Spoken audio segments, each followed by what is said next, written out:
Audiobooks for Everyone presents 20,000 Leagues Under the Sea by Jules Verne. Full book summary. In 1866, reports of a mysterious sea creature began to spread across the globe.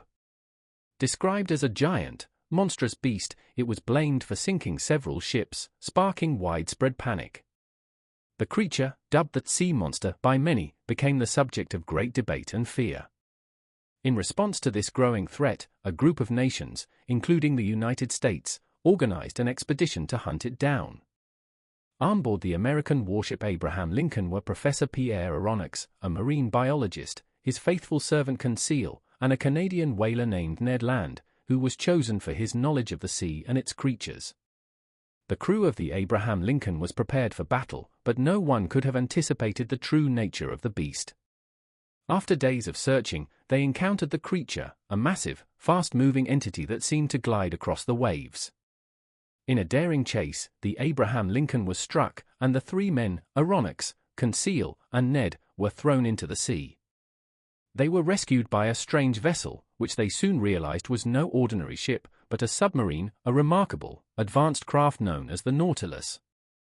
The captain of this submarine was a man named Nemo, a mysterious and solitary figure who welcomed them aboard, though with an air of cold detachment.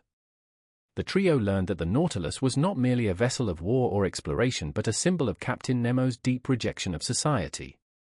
He had turned his back on the world above and now lived beneath the ocean's surface, where he sought freedom and a world apart from human injustice. As the days passed, the men were forced to adapt to their new environment. The Nautilus was a marvel of engineering, capable of traveling vast distances underwater, thanks to advanced technology that allowed it to dive deeper than any known submarine of the time. The crew could live and breathe in the depths of the sea, thanks to airtight compartments and oxygen-producing systems. The submarine's windows offered a clear view into the vast ocean, and Aronnax, Conseil, and Ned were mesmerized by the marine life they observed: sharks, schools of fish, dolphins, and even the massive and mysterious creatures that roamed the deep. Ned, however, was less enthralled by their underwater prison. A man of action, he grew increasingly frustrated with their inability to leave. He had once been a free man of the sea, but now, confined within the Nautilus, he felt trapped. Aronnax, on the other hand, was fascinated by the opportunity to study marine life in such a unique and unprecedented way. He recorded his observations in a detailed journal, eager to learn from the vast underwater world Captain Nemo had chosen to explore. Conseil, ever loyal to his master, was content to follow Aronnax's lead, but the sense of confinement weighed on all of them. The trio's journey took them across the globe's oceans. They traveled through the Mediterranean, where the Nautilus explored sunken cities and ancient ruins, and then ventured into the Atlantic, the Indian Ocean, and the Pacific. They saw the wonders of the sea, coral reefs, sunken ships, and strange, glowing creatures. They even witnessed a terrifying encounter with a giant squid, which attacked the Nautilus.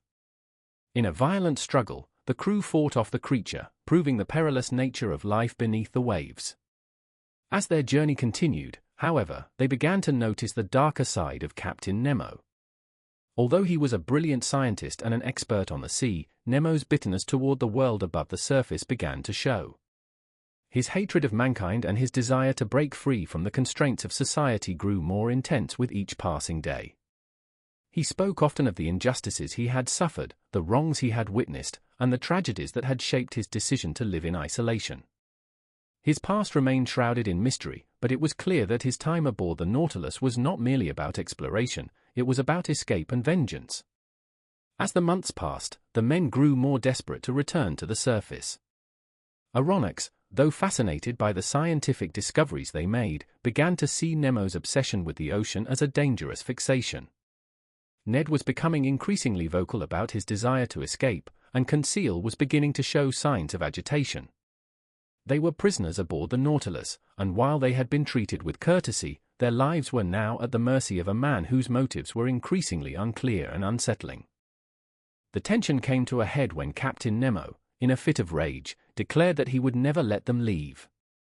He saw the surface world as corrupt and beyond redemption, and in his eyes, Aronnax, Conseil, and Ned were as much prisoners of that world as he had once been. His wrath was unpredictable, and the trio realized that their lives aboard the Nautilus could be in serious danger if they didn't find a way to escape. The turning point came when the Nautilus entered dangerous waters near the South Pole. A series of natural disasters, violent underwater currents, freezing temperatures, and dangerous sea creatures put the vessel in peril. Captain Nemo retreated into isolation, refusing to give orders and leaving the crew in a state of confusion.